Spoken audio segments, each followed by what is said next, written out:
it's made. Animatronics.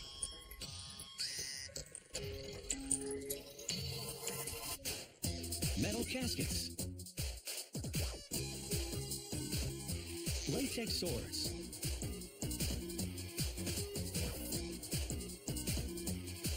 And bulk chocolate.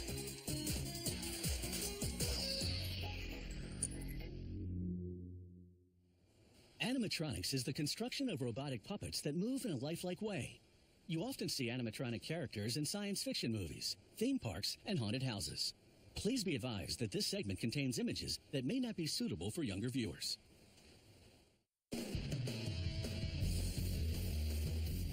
When it comes to the horror genre, the more gruesome the animatronic character, the better. Meet Crazy Kristen. She starts out as a hunk of clay. Her creator sculpts her form on a vertical table.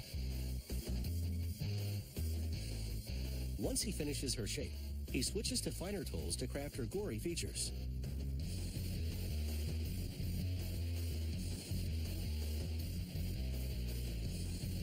He uses water and a sponge to give her skin realistic texture. Once the clay is hardened, they lay Crazy Kristen on her back and drown her in gypsum plaster. In an hour or so, the plaster sets, and they remove the sculpture, creating a mold from which they'll produce multiple Crazy Kristens. The mold is quite heavy, so for easier handling, they sever the body in two. Then they'll fill each mold cavity with liquid latex rubber. A 3mm skin soon hardens against the mold cavity wall. They suction out the remaining liquid latex. Meanwhile, they weld together a steel skeleton, a grate for her ribcage, a strip for her spine, chains for her arm bones, ball bearings for her joints, and steel-reinforced rubber for her neck. So far, Crazy Kristen has skin and bones. Now she needs flesh. They fill each mold cavity with expanding polyurethane foam. To control the expansion, they cover the top with a plastic sheet and guide the foam with their hands. The lower body doesn't require an inner support structure because it's immobile. Just steel chains in the legs to hold them in place.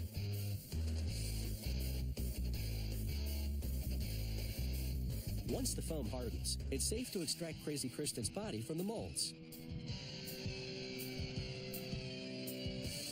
They trim off excess latex along the perimeter. Then sit her upper body on a large swiveling ball bearing mounted on a vertical metal base. They insert a pair of rods through holes in the base. Each rod is bolted to a plate sitting on those ball bearing joints in her skeleton. The other end gets welded to the base. These cylinders are pneumatic, meaning air pressure opens and closes them, making Crazy Kristen thrash about. It's all controlled by this digital device they mount on a guitar amplifier. It sends electric pulses that control the pneumatic cylinders. An actress records the accompanying shrieks and moans. They transfer the soundtrack to the digital control box. The box triggers the sound effects along with the movement. It's time to apply Crazy Kristen's makeup. For her skin colors, they use a half-and-half mixture of house paint and liquid latex rubber. For her eyeballs, they use off-white opaque ink. Then they airbrush the iris and paint in the pupil with the stick end of a small brush. A few veins with a red pen. Airbrushed ink on her mouthguard. And finally, clear epoxy over her eyeballs to make them glassy. They top her off with a wig, mount her lower body to the base, then complete her look with a straitjacket. Because Crazy Kristen's home is the insane asylum.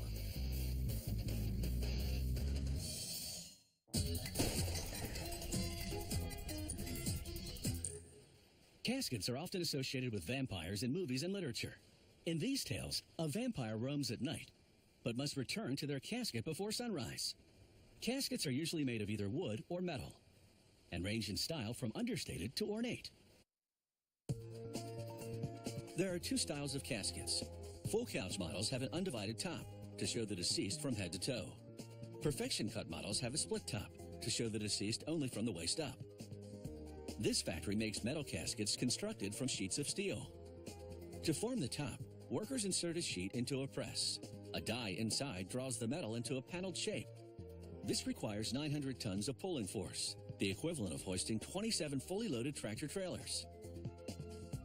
After trimming the edges, workers insert the panel into an automated folding machine.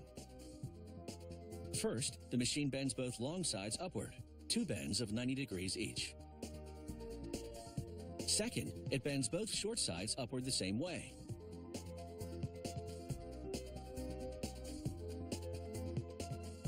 Then workers weld the corner seams. They also assemble and weld the casket's side, end, and reinforced bottom panels. These too were shaped in the press, but with a different type of die which stamps rather than draws the steel to the required shape. For a perfection cut casket, they saw the top in half. Then weld steel to the cut end, forming a header to give it a neatly finished look. An automated belt grinds all the welds flat to create a smooth finish.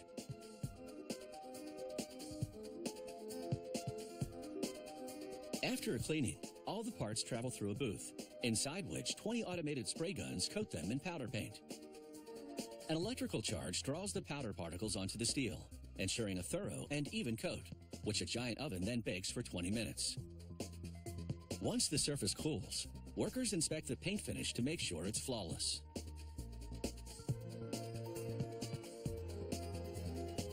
Workers apply hot melt glue on the inside, along where the bottom and sides meet. This makes the body of the casket watertight, and they conduct a water test to make sure.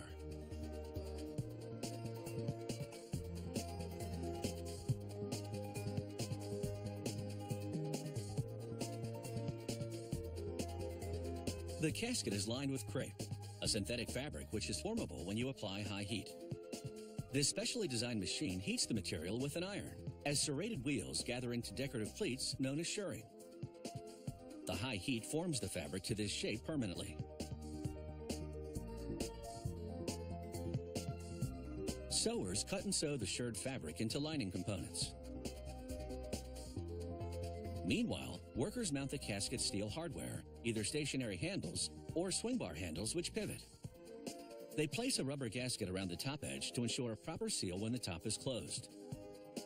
Then they mount the top. The gasket has holes for the steel hinges. By this point, they've already attached most of the interior fabric over an inner lining of corrugated cardboard. Now it's time to install the steel bed using an expandable rod. The bed's height is adjustable, enabling funeral directors to elevate the deceased for easier viewing. A mattress pad and sheet go on the top of the bed. Clips on each end hold them in place. A pillow completes the interior. Every casket undergoes a thorough final inspection. Then it's shipped to the funeral home that ordered it. The funeral home typically displays several sample pieces showing the range of styles, colors, hardware, and fabric options available for a loved one's casket.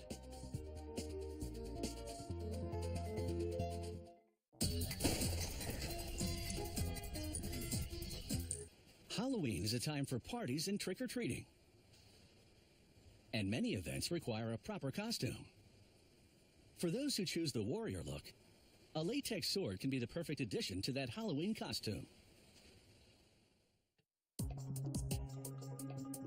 These weapons sure look like the real thing. So much so that this company also sells them as film and theater props. But as menacing as these axes and swords appear, they couldn't even hurt a fly because their blades are made of latex. In the weapons workshop, they begin the sword-making process by constructing the blade. After tracing a template on a 4/10 of an inch thick piece of flexible waterproof foam, they cut out 2 blade halves with a utility knife. After slitting one of them down the middle, they glue in a rigid 4/10 of an inch thick fiberglass core. This makes the sword blade stiff enough for combat, yet flexible enough to not break. Next, they glue a strip of durable polyester fabric over the core. This acts as reinforcement, preventing the tip of the core from poking through the foam. Now they glue the second blade half over the first one, sandwiching the core. The glue is a rubber-based adhesive that bonds with pressure that they apply with a heavy marble rolling pin. Next, using a band sander, they sculpt the blade's cutting edges. Then they remove the foam residue with a rotary tool. Next, they take a wood-burning iron and melt the foam in select spots to create the look of battle scars. Then they spray on 5 to 6 coats of latex rubber. This forms a protective shield over the foam without hindering the blade's flexibility. Next, using an airbrush, they apply 2 coats of acrylic-based latex paint, first black, then silver. They brush on a thick coat of black paint, then wipe it off. This wash, as it's called, creates the look of aged metal. And finally, they lightly dab some silver acrylic paint over select spots to highlight details. From foam to main component of a lethal weapon in just a few easy steps. They finish off their handiwork by stenciling on the company logo in gold acrylic paint. Now for the sword's handle. They drill a hole lengthwise through a cylinder made of walnut and glue a steel tube inside. Then they glue leather around the wood. And wrap a leather ribbon around it for decoration.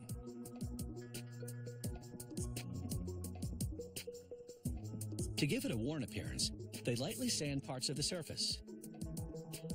To make ornate handles, an artist first sculpts a model out of linden wood.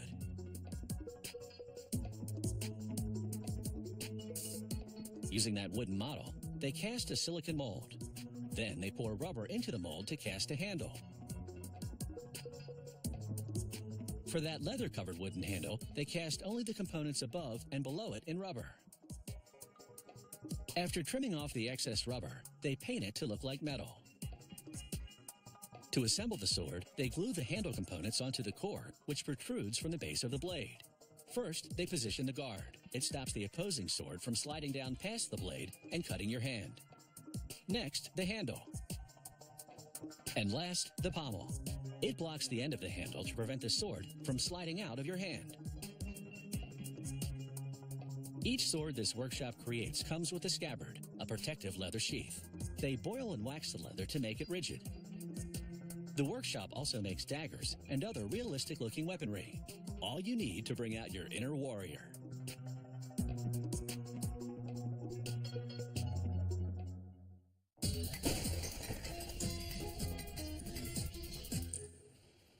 Chocolate owes its existence to the cocoa bean. It wasn't until 1800 that a British company invented solid chocolate. On Halloween night, you can often find a range of chocolate candies in the baskets of trick-or-treaters.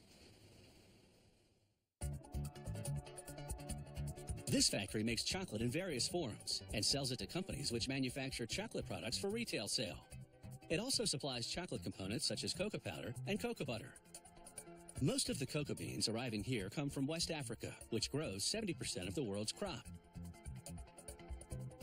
A conveyor belt moves them through a cleaning system, a series of sieves that screen out twigs, stones, and other debris. Next stop is a micronizer, a revolving drum that heats the cocoa beans to loosen their shells.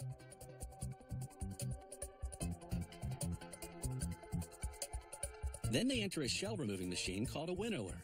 Inside, successive rakes drag the beans across screens, pulling off large pieces of shell. Then, a vacuum sucks away the remaining smaller pieces. Removing the shell exposes the inside of the cocoa bean, which is called the nib. The factory will roast the nibs to develop their flavor. 50+% of the nib is fat, which is cocoa butter. To make chocolate, they'll combine processed nibs, cocoa butter, and sugar, along with milk powder if they're making milk chocolate. First, the factory processes the nibs by grinding them. The heat and friction activate the cocoa butter, producing pure liquid chocolate called chocolate liquor. The factory extracts some of the cocoa butter to sell it separately as chocolate-making ingredient and to use for in-house chocolate production along with other ingredients in various proportions. The dark chocolate recipe, for example, calls for more chocolate liquor, sugar, and cocoa butter, but no milk powder. The recipe for unsweetened chocolate contains no sugar. The mixer blends the ingredients to the consistency of a very thick cake batter. The flavor is fine by this point, but the coarse texture needs to be smoothed out. So the chocolate moves to a refining machine, passing between a set of 5 rollers that reduce the particle size, so much so that within just minutes, the chocolate leaves the refiner as a fine, dry powder. But now it needs to be reliquefied. So the next stop is a machine called a conch. The friction and heat once again activate the cocoa butter, returning the powder to a liquid state. At this point, they add more cocoa butter, enough to reduce the viscosity to the exact thickness they need.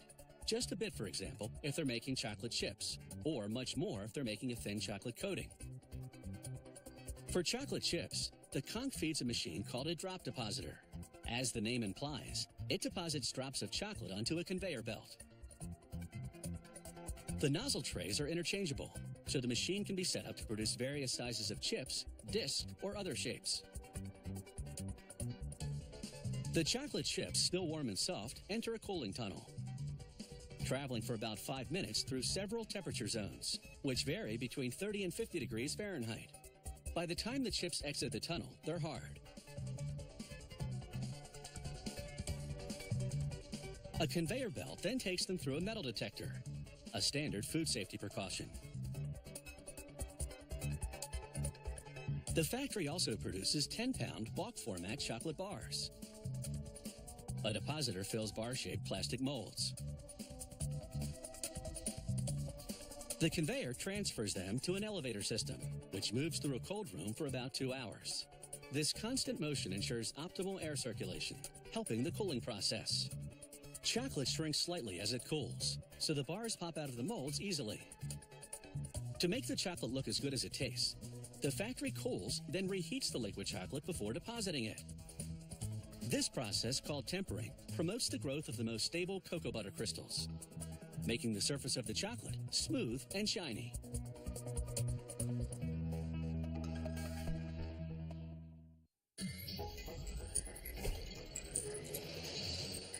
If you have any comments about the show, or if you'd like to suggest topics for future shows, drop us a line at sciencechannel.com/how it's made.